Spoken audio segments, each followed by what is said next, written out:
Boom, we're recording. This is Performance Media episode 16, and we're talking about everything getting customers to take action at scale using paid media. And today we're just going to go over some of the happenings in the world of direct-to-consumer e-commerce for scaling consumer packaged goods brands. So Austin, I know you have a bunch of your articles from LinkedIn up. Do you have any that you want to go over first?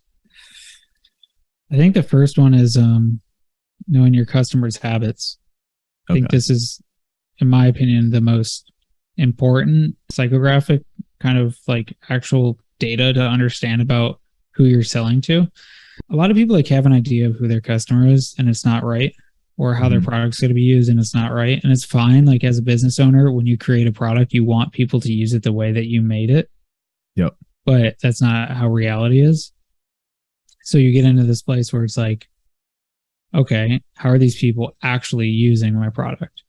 And I gave an example from my life of like, I wake up every morning, I sit in front of a red light, I have minerals from a specific company, I take a glutathione from another company, I use a heart math device to train HRV, and I hop in a cold plunge, and I have like a million things that I do every single morning. And it's all plunge now too. Yeah, exactly. And it's all brand related. And that's my habit. That's my routine. My routine isn't just mine. I would assume that 50% of the red light customers use their red light the first thing in the morning. Yep. And I would assume the other, let's say 45% morning, 45% night, 10% is using it sporadically throughout the day. And so it's pretty easy to understand then, cool, when you're creating marketing content, what are you creating? It's like, hey, the first thing you do in the mornings, use your red light. Or hey, before you go to sleep to calm yourself down, use your red light. Yeah. Pretty simple. Well, the use cases too, like what you're using. Yeah. I don't want to interrupt, but like before we move on, like this is exactly like, again, I have to bring up Category Pirates with their idea of the super consumers, super of nine, or super one is a super of nine. Their whole article about like specific types of super consumers use a bunch of other products that they pay religiously for. Like you're a perfect example because like you using the red light and the cold plunge, going along with that is like the minerals. Like I'm just looking at your thing, like the meditation, it looks like ancestral supplements was like a type of like liver supplement. Like you're religiously using all these, and a lot of the other guys that are out there with bare feet hitting the red light and the cold plunge are doing that too. So exactly. Yeah, that's I am a super consumer for the things I love, like ridiculously. You could just honestly take me for most health products and be like, okay, just market to this guy. Yeah, and I'd be like, yeah, I bought it. I don't see Facebook ads anymore on my Facebook, but when I did, I bought. You could be like your own health and wellness like think tank. Just like one person think tank. What would I buy? Oh, this would probably work. Yeah.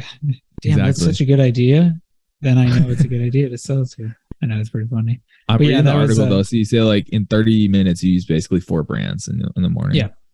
I probably use more than that sometimes, depending on if I'm reading, depending on if I'm journaling specific. I'm using, I forget what it's called now, but that electronic version of a journal. I can't remember the name. Reading books. Yeah, it depends if I'm eating. Specific coffee machine, XYZ. Like sometimes it's like probably up to 10 brands within the first hour of me waking up. The toothpaste that I'm using is a very specific toothpaste. The toothbrush that I'm using is a specific toothbrush. Like I've curated all that in my life. And if you know those are your super consumers, that type of person, game over. So easy to market to those people. Yeah. Yeah, especially if you can teach them how to fit it in their life quickly. Because I'm thinking like the only friction point to people that don't do that is just like not quite understanding like what they can swap out or like how they can use it, or if there's like options for the products, like it's just too much barrier. So like getting them to know which option they need to start with and how it fits in their life immediately is another huge part of ads that work. Totally. Yeah. And that's a lot of content related things.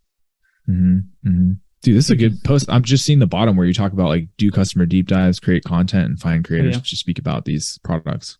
Yeah, exactly. I mean, like half of my routine is built because of influencers that I've seen that I want to be like, or that I like the research that they've done and believe and trust it. And I'm like, okay, I got to insert that, test it for a while and see if it works.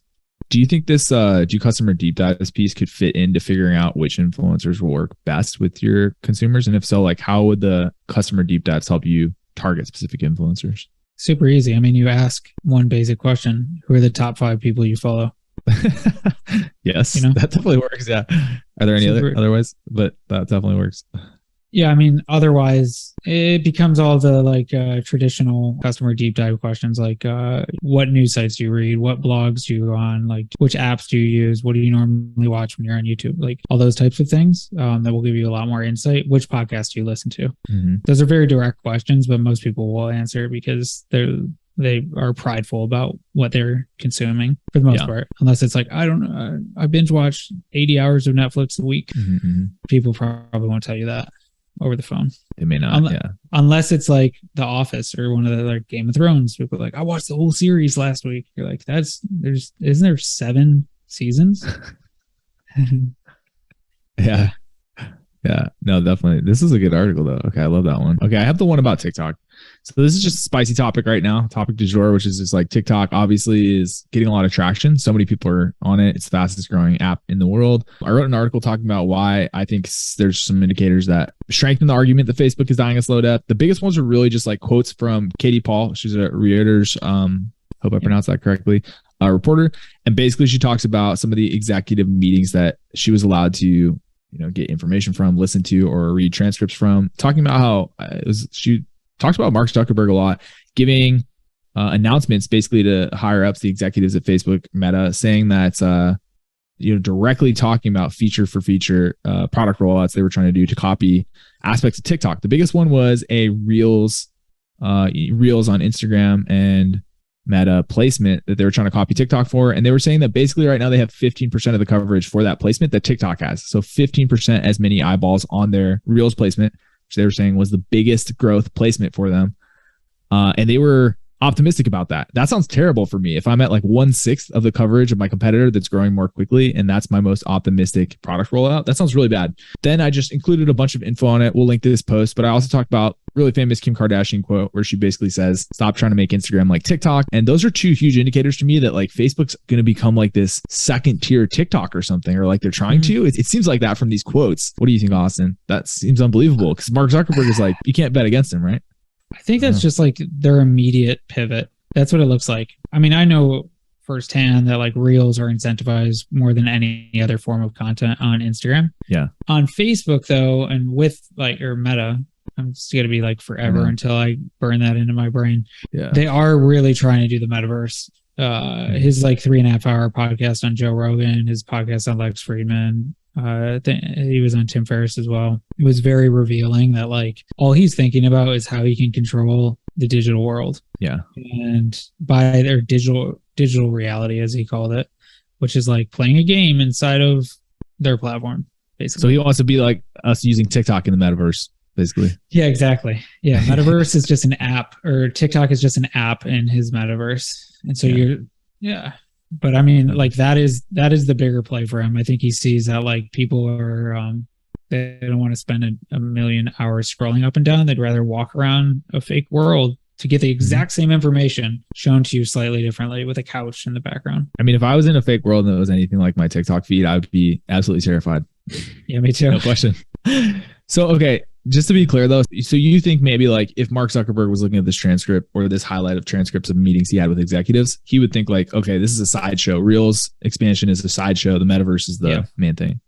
100%. I can almost guarantee that he's looking for immediate revenue to make sure that they don't have a down quarter, year, XYZ. Yeah. Oh, TikTok's doing this thing. We already stole Instagram last time, right? Because there was another app Snapchat. Mm-hmm. We already beat out Snapchat at their own market at X period of time by taking what they were doing. They're like, cool, we'll just steal some of what TikTok's doing. We'll make X amount for this bridge period that we need to before we can launch a product that gets 70-year-old grandmas running around in the metaverse. Like, I have legs. They work. Yeah. Screw the walker. Work that way, but yeah, exactly. Okay, cool. Interesting. That's a great idea. So we'll have to do like an update on this continuing saga of the slow death of Facebook. Maybe it is expanding in the metaverse. I'll have to read. You know what I didn't look at is how they were pitching metaverse expansion to investors on this call, because they had some coverage of how they were speaking to investors. So I'll have to look at that for a next episode. Imagine investing in a fake office. Yeah, it's like, right? I don't know how you pitch that. what if you lived in a mansion that was bigger than your regular mansion, but it was a fake mansion, but it was like 7 times bigger than your regular mansion. And it costs 3 times as much. Yeah. I'd pay for that. I love it. Okay. So let's see. The next one I have, do you want to do your attribution solve? Yeah. We recorded another episode that actually, in my opinion, goes a lot more in depth into this type of conversation. But on the post, I just kind of made the pretty simple way to solve your attribution problems is to ask your customers what made them buy. It's that simple. It's like a post-purchase survey. What you're getting there, though, is either the first touch point they had with you or the last touch point. And most ad platforms, analytics platforms are going to always use first click or last click because they're kind of trying to simulate the whole idea that in human psychology that either the first time you interact with a brand or the last time you interact with a brand, this could be a person, this could be literally anything, is what you remember about that brand. And so they're trying to basically dial that in with an analytics platform that's going to say like, oh, that's when they bought, first touch point. Yeah. So they had a really good first interaction. And then you can get super specific, like what was the first thing that you watched? Oh, it was this video. Cool. Like that's our first touch point video. Now you can do that even better by setting up things like geolocation and targeting in a very specific area and seeing in your Google Analytics data or your Triple Whale or your North Beam is a specific area now becoming a hotspot and it wasn't before for sales. You could do it with certain demographics. When you're launching a product that goes to a specific demographic, there's a lot of ways to do that without actually asking the customer as well. But the number one tool for really understanding whether or not someone bought from an ad is asking them why they came to your site and bought. And we see over 50% of customers saying Facebook or Instagram ad. And then they'll say Instagram feed or an influencer's name or the actual video that was an ad as well. So and to be clear, this isn't like, what did you click on? You're asking them like, why did you buy? Right. Yeah, exactly. Yep. Yeah. People aren't going to lie. There's not like they're holding out. It's not like competitive intelligence for them. They don't care. I'm way smarter than getting tricked by an ad. I'm going to say referral. Yeah, exactly. There's no motive. This article is good. Yeah, I'm seeing now it's the layered attribution concept with like a qualitative data mapped to the quantitative data. And like literally the day after this, or Triple Whale released their customer survey. I know. Yep. So now you could just do your post-purchase survey to customers within Triple Whale. So it's all in that platform. Their products are so good. Amazing. Yeah. I had my long list of best CPG resources for a startup CPG brand that's trying to grow and get sold. So somebody that's trying to start and then go to over 100 million. I think the big notable ones are, we've mentioned so many times already, like Category Pirates for understanding product and brand positioning. Dr. James Richardson's book, Ramping Your Brand, which is like my Bible. I reference every day in some way. And then Kevin Hillstrom, his blog, Mind That Data. That's super classic for retention. So Dr. Richardson's Ramp Your Brand, so good for what SKUs you're going to start with for testing, initial product testing, and then ideas about how to get into retail placement, scaling all the way to 100 million. Kevin Hillstrom is like master of talking about retention marketing via email. I think he talks about SMS a little as well, but retail and CPG brands, their retention marketing. And then, positioning. I think Category Pirates is the best. The other ones are just like more tactical, so I won't get into those. That was the front of that post. Positioning the Battle for Your Mind? Yes. Valeries. Yeah, I have that one over. Yeah. Great. It's a good one. I mean, it's the most basic version because he's literally like, then we termed the word positioning. Dude, it's so good though, because he breaks down a framework too for how the 4 P's of marketing like fit into positioning and how you need like the sequencing of like positioning, 4 P's of marketing, and then how that goes into like understanding your customer avatar and where you're going to market to them, like what Brian Balfour talks about in the 4 fits, like, channel market fit, like product channel fit, like, it's awesome. He was like doing that stuff, back when he wrote that. Okay, which one? Start with the offer, or what was the other one? Start with your offer. I think this is the simplest out of all the posts that I wrote. This one to me is the most simple and probably the most foundational, which is just like, it's essentially what you were just referring to, product market match, and coming at your marketing strategy, not only with the creatives and the copy and the audiences that you're going to test, but the offers.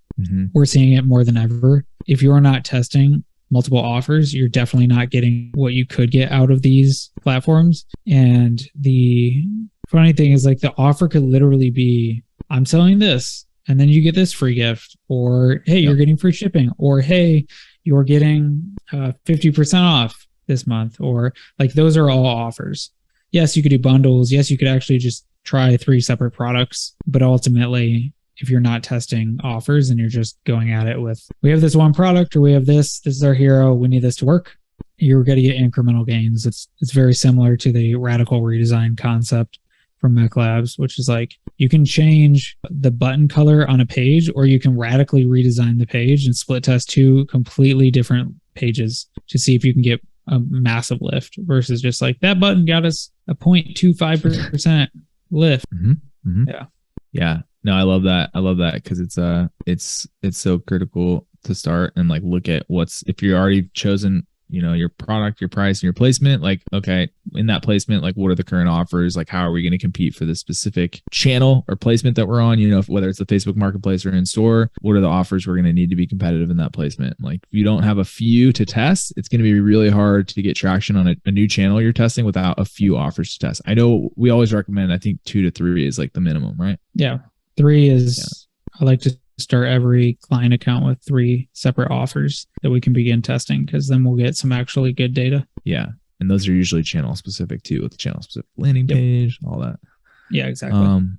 Amazing. I'm trying to see, do we have any other ones? I don't think so. Is there any other ones you want to talk about? I know one thing was like, I know Neil O'Grady, and then you had sent me something today about another guy that was like, they're like, we're shutting down our agencies. The agency business model is dead. Yeah. What do you think? I think if you don't want to iterate to the next version of what this looks like, then yes, it is. But I think like ultimately, like for instance, the one that I sent you today was a Facebook ads agency only. Yeah. To my knowledge, I don't think they iterated past that. So of course, like, at a certain point, you're going to get phased out. But if you're a TikTok agency right now, you're probably seeing the craziest growth that you've ever could imagine. And it's the exact same if 2016, 17, 18 Facebook ads agencies. So it's just that like 2 specific niche agency versus being able to have some outlier that you have unique to your business, your agency, that can help other businesses. Some unique like outlier, unique selling proposition type thing. Actually, it's we're the not agency. We're not your traditional agency. So not unique at this point. Everybody says that. I know. We're not like those other agencies. Okay, what do you guys do differently?